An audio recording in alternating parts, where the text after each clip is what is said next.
tous et bienvenue dans cette petite vidéo tuto. Aujourd'hui je vous propose de découvrir ensemble comment réaliser une petite maison Lao Poly pour vos jeux vidéo de type fantasy. Alors comment réaliser un travail de ce genre? La première étape va consister à faire une recherche de référence. Alors, je vais vous montrer un petit peu ce que moi j'ai été chercher sur le net. L'idée, c'est en fait d'avoir une sorte de projection un peu mentale de ce que vous souhaitez réaliser, et ensuite d'aller sur Internet pour essayer de trouver des choses qui s'en rapprochent, qui vont nourrir votre idée de base et qui vont ajouter des petites choses qui vont vous permettre d'avoir une vision plus claire de ce que vous voulez comme résultat final. Alors là, bon, pour mon cas, j'ai pris des maisons de genre un peu fantasy, avec des grosses tuiles, des murs un peu médiévales, des choses comme ça, un petit peu qui flirtent avec le cartoon, mais pas non plus trop cartoonesque non plus. Ça me semble être un résultat sympa et qu'on peut obtenir avec peu de travail. On va voir ça un petit peu ensemble. Alors d'habitude ce que je fais, c'est qu'une fois que j'ai mon travail de référence qui est établi, je prends un papier, un crayon ou mon Krita et puis je réalise une ébauche en fait papier de ce que je voudrais. Là en l'occurrence je vais pas le faire tout simplement parce que c'est un projet assez simple qui a pour but de vous montrer un petit peu comment faire ce genre de choses sans trop se prendre la tête. Donc on va attaquer directement la modélisation. On part sur la scène de base, on va remettre notre curseur au centre. Pour ce faire, Shift S, Cursor to Center. Ensuite, je sélectionne tous les éléments de ma scène avec la touche A. N'hésitez pas à appuyer plusieurs fois s'ils ne sont pas sélectionnés. Touche supprime pour les supprimer, je valide. Ensuite, on va passer en vue orthonormée, c'est-à-dire que là on est en vue de perspective. Pour passer en vue orthonormée, on utilise la touche 5. Voilà. On va également pas mal utiliser les différentes vues. On a la vue de face avec la touche 1, la vue de côté avec la touche 3, et la touche 7 nous donne la vue du dessus. Donc on va travailler en vue du dessus pour commencer. Et on va créer un plane. Tout simplement, Mesh avant. Pour ce faire, Shift A, on choisit Mesh, et on prend le plane. On va lui ajouter... Non, pas tout de suite. On va passer en mode édition. Pour ce faire, on utilise la touche Tab. Hop. Et avec la touche G, on va pouvoir déplacer notre forme. Alors, une petite astuce, si vous utilisez la touche G et que vous maintenez enfoncé CTRL, vous allez déplacer votre modèle 3D, votre sélection de polygones plus précisément, en fonction de la grille. Ça peut être très pratique quand vous voulez des résultats précis. Moi j'ai l'habitude de l'utiliser assez souvent, même quand c'est pas forcément nécessaire. Alors, on utilise la touche G pour déplacer notre modèle, touche CTRL pour être magnétisé sur la grille, et on va venir la placer un petit peu à droite comme ça. Ensuite, on va lui ajouter à notre objet un effet. Donc les effets dans Blender se trouvent sur cette petite icône avec la clé à molette, et on va lui ajouter un effet miroir, comme ceci. Qu'est-ce que ça va faire l'effet miroir? En fait, ça va tout simplement dupliquer votre travail que vous ferez ici, de l'autre côté, tout simplement. On repasse en vue du dessus avec la touche 7, et on va agrandir un petit peu notre forme de base. Alors pour agrandir, c'est la touche S, comme Scale en anglais. On va faire S, et on va agrandir notre forme uniquement sur l'axe des Y. Donc on va appuyer sur la touche Y. Et vous voyez, la forme ne s'étend que sur les Y. Alors on recommence, S, Y. Vous pouvez toujours maintenir la touche CTRL enfoncée si vous souhaitez magnétiser sur votre grille. Une fois que vous avez ce que vous souhaitez, vous cliquez avec votre souris, bouton gauche, et voilà. Donc nous, on va essayer d'avoir quelque chose un petit peu dans ce bloc pour avoir en fait la base de notre maison. Une fois que c'est fait, on repasse en vue de face avec la touche 1. Et petite chose importante, sur l'effet miroir, on va aussi activer le clipping. Le clipping, qu'est-ce que c'est? Alors si je le désactive et que je déplace ma sélection de polygones, il n'y a rien qui se passe. Si jamais je l'active et que je déplace ma sélection de polygones, vous voyez que les polygones qui se trouvent au centre de l'image restent collés les uns aux autres. Ça, c'est l'effet qu'on veut, donc on active le clipping. On repasse en vue de face. Voilà. Et là, on va commencer à réaliser les murs de notre maison en extrudant notre forme au sol. Donc vue de face, et pour extruder, c'est la touche E. Touche E, je déplace, et vous voyez, ça crée une forme extrudée. Donc je recommence, hop. On va faire quelque chose de pas trop haut. Donc toujours la touche G pour déplacer le groupe de polygones sélectionnés. Là on n'est pas trop mal, on pourra toujours modifier par la suite si on le souhaite. Et ensuite on va repasser en vue de face et on va venir rétrécir un petit peu le sommet de notre maison. On va faire en sorte qu'elle soit un petit peu comme les vieilles maisons qui ont tendance un petit peu, très vieilles maisons qui ont tendance à s'affaisser, à faire en sorte que les murs plient un peu vers l'intérieur. Ça va donner un effet comme ça un petit peu vieillissant à la maison qui va être sympa. Alors, on va utiliser la touche Scale, S, pour modifier la taille, et on va travailler sur l'axe des X, en largeur. Hop.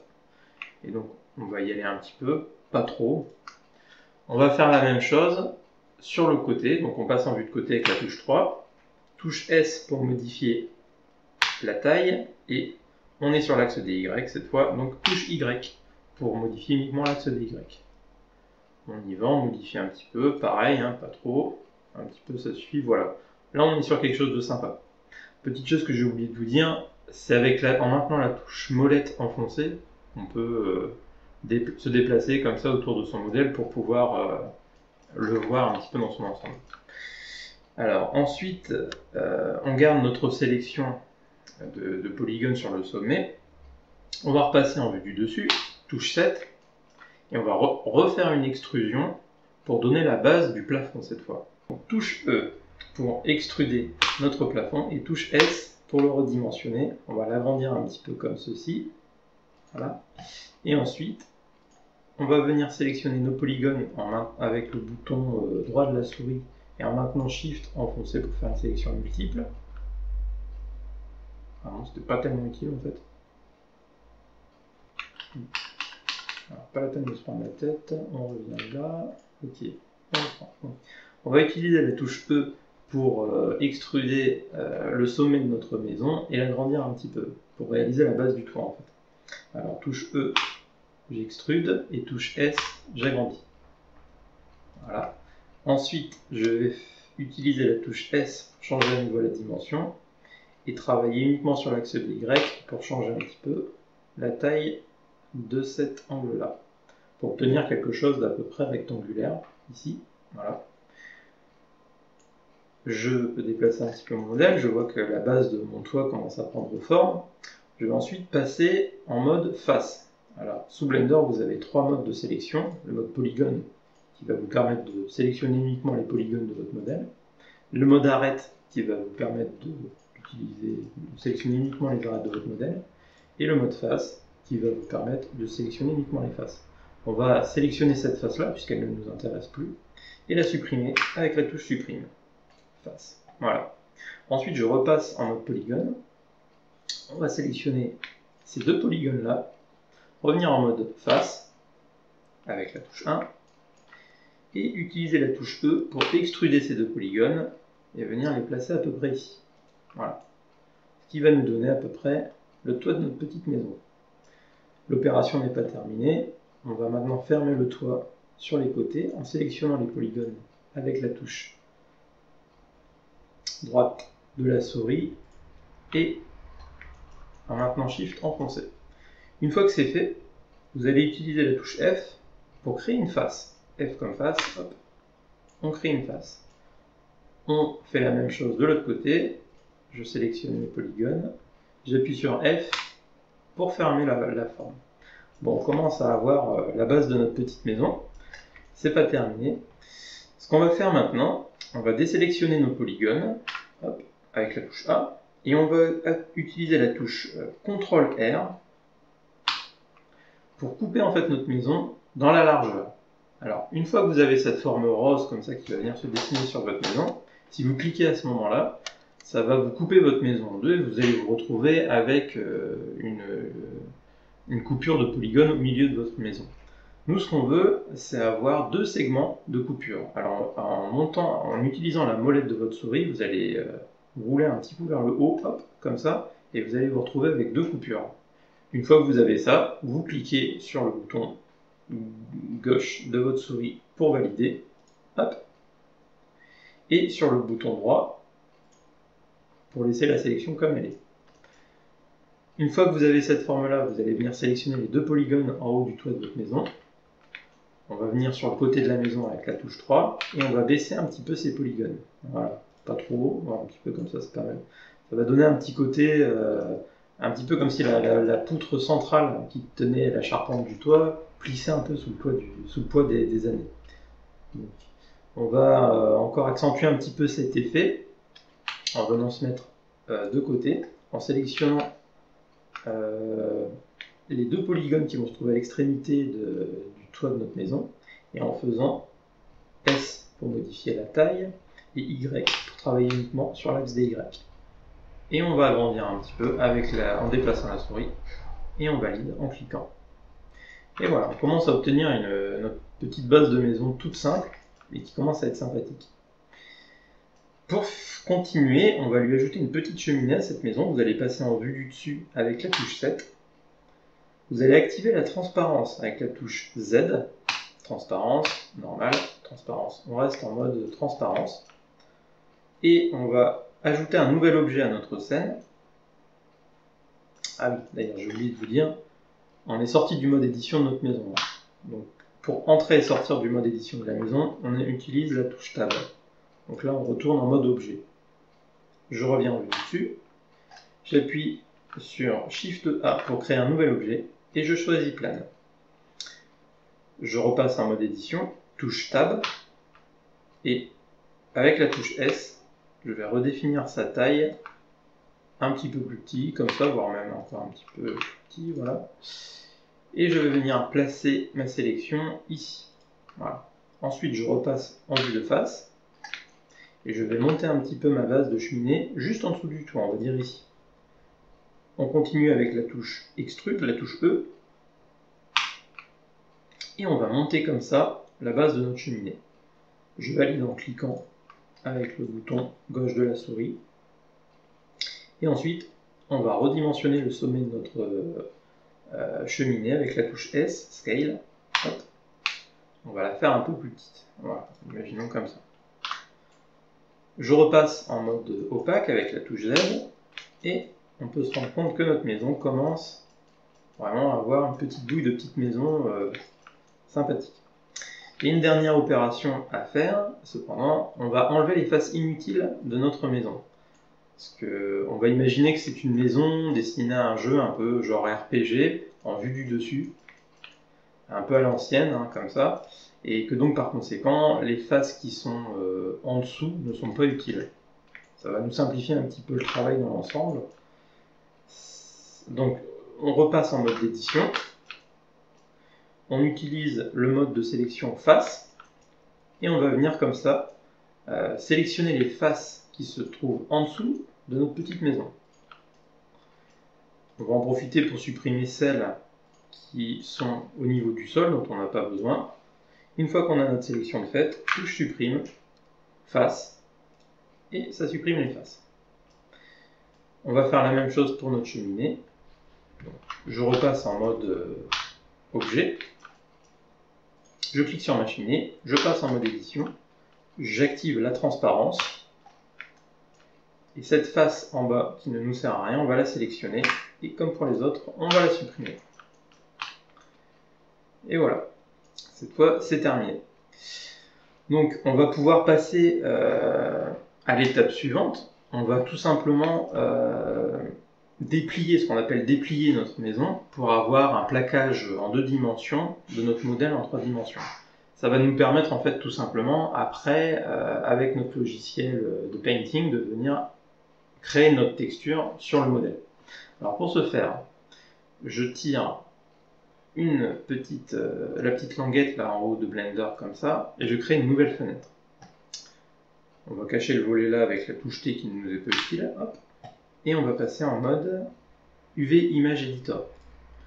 Voilà, là on passe dans le mode image de dimension de Blender. On va revenir sur notre maison. On va passer en mode édition avec la touche Tab. On va sélectionner toutes nos faces avec la touche A. Et on va déplier notre modèle. Pour ce faire, on va utiliser la touche U. Et on va utiliser la première option Unwrap. Voilà. On va voir se déplier automatiquement les faces de notre maison. Ici, on peut reconnaître les murs. Et au-dessus, la toiture. Bon. Pour le coup, c'est une version un peu simplifiée du dépliage UV. Avec la cheminée, on va voir que c'est un petit peu plus délicat. Donc, le travail avec la base de la maison pour l'instant est terminé, puisqu'on a déplié notre maison, on a fini la modélisation. Il ne nous reste plus qu'une chose à faire, c'est d'appliquer l'effet miroir qui a été utilisé. Alors, pourquoi cet effet miroir? C'est d'une part pour simplifier la modélisation, comme vous l'avez vu, on a eu à modéliser que la moitié de la maison, ce qui est une bonne chose. D'autre part, ça va avoir aussi un effet positif sur positif. Ça va nous simplifier aussi le travail au niveau de la création de la texture, tout simplement parce que on doit avoir que la moitié de la maison à peindre. L'autre moitié étant le duplicat, la réplique de la partie qu'on va peindre. Donc il va venir se poser parfaitement. Alors, petite chose que j'ai oublié de vous dire au niveau du dépliage, vous allez voir ici une petite case marge. Alors, je vous recommande d'en mettre un petit peu. C'est pas obligatoire, mais c'est un peu plus utile, comme vous le voyez quand on en met. Ça met de l'espace entre les différentes découpes de notre modèle. Ce sera plus simple après pour travailler avec. Bon. On repasse en mode objet, hop, avec la touche Tab, et on va appliquer donc notre effet miroir. On n'en a plus besoin. Voilà. Maintenant, si je repasse en mode édition, je vois que je peux éditer toutes les faces de ma maison. Elle est redevenue un objet sans effet miroir. On a terminé avec la maison. On va repasser sur la cheminée pour l'inclure dans la découpe de notre modèle. Hop, mode édition avec la touche Tab. Et on va venir sélectionner cette fois le mode arrête. Parce que si je déplie ma cheminée telle qu'elle, vous allez voir, je fais U, Unwrap, pouf, on se retrouve avec quelque chose qui est totalement illogique par rapport à la cheminée. C'est normal, c'est parce qu'en fait là on a un modèle 3D qui est en volume, et on va pas pouvoir le déplier sans effectuer ce qu'on appelle des coutures dessus. Alors comment est-ce que ça marche les coutures? On va passer en mode sélection d'arête, et on va sélectionner ces arêtes là, comme ceci, voilà. Qu'est-ce qui va se passer en faisant ça? C'est qu'on va créer une découpe qui va suivre ce trait. Et quand notre modèle va se déplier, il va se déplier proprement. Je vais vous montrer. Donc une fois que nos arêtes sont sélectionnées, on va aller dans l'onglet, dans cet onglet-là, Shading UV, voilà, et on va utiliser la petite option Mark Sim. Voilà. Une fois que c'est fait, vous pouvez désélectionner vos arêtes avec la touche A. Vous voyez qu'elles resteront sélectionnées. C'est parce que Blender les garde en mémoire comme étant des coutures. On va réeffectuer notre dépliage UV maintenant. Avec la touche A, on va venir sélectionner toutes les faces de notre cheminée. Touche U pour déplier, Unwrap, et là, hop, on a quelque chose de logique. On retrouve toutes les faces de notre cheminée et son sommet. C'est ce qu'on voulait, c'est parfait. Maintenant, on va repasser en mode objet avec la touche Tab, et on va venir ajouter notre cheminée à notre petite maison. Donc, je maintiens la touche Shift enfoncée, et clic droit sur la maison. Et nos deux objets sont sélectionnés. Ce qu'on va faire maintenant, c'est qu'on va utiliser la touche CTRL-J pour joindre ces deux objets. Hop, et voilà. Maintenant, si je repasse en mode édition, je constate que ma cheminée est au-dessus de mes murs. C'est pas grave, on va déplacer la découpe 2D de notre cheminée. Pour ce faire, on clique sur un des polygones de la cheminée. Hop. On les sélectionne tous en faisant CTRL-L. Voilà. Et ensuite, avec la touche R, on va venir tourner comme ça nous arrange notre sélection. Et avec la touche S, comme en 3D, on va redimensionner tout ça. Et avec la touche G, venir déplacer notre sélection à l'endroit qui nous arrange. Donc j'utilise à nouveau la touche S pour dimensionner. Voilà, bon là on n'est pas trop mal. Alors généralement c'est une technique avec laquelle il faut quand même faire attention parce que dans l'idée il faut que la taille de votre découpage de dés corresponde en termes de dimension à celle de toutes vos autres découpes. C'est-à-dire que si par exemple vous avez quelque chose pour la cheminée qui va être de cette taille-là, vous risquez d'avoir une petite résolution de texture sur votre cheminée par rapport à la dimension de la texture du reste de votre maison. Donc ça, vous verrez avec le temps et les autres modèles qu'on va aborder qui seront peut-être plus complexes par la suite, que ça peut poser problème. Mais pour l'heure, on est sur quelque chose d'assez simple, donc là on est bien. Voilà, on a terminé notre travail de découpage UV, on a notre maison, notre cheminée, tout est imbriqué dans un même modèle. Alors, qu'est-ce qu'il nous reste à faire? Eh bien, tout simplement, on va exporter notre dépliage UV pour ensuite, dans une seconde partie, pouvoir peindre directement sur ce dépliage. Alors, pour ce faire, je clique sur UV, je fais Export UV Layout, je vais me déplacer, voilà, et je vais aller mettre, où je le souhaite, mon dépliage UV. Je vais l'appeler UV maisonnette. Voilà. Prenez bien garde à cliquer sur tous les UV. Ici, on va créer un UV de 1024 par 1024. C'est parfait pour la texture. On exporte ça. Et voilà. Donc, pour cette première partie, on a terminé. Je vous retrouve donc pour la deuxième partie de ce tuto qui sera dédiée à la création de la texture de notre petite maison sous Krita. A tout de suite.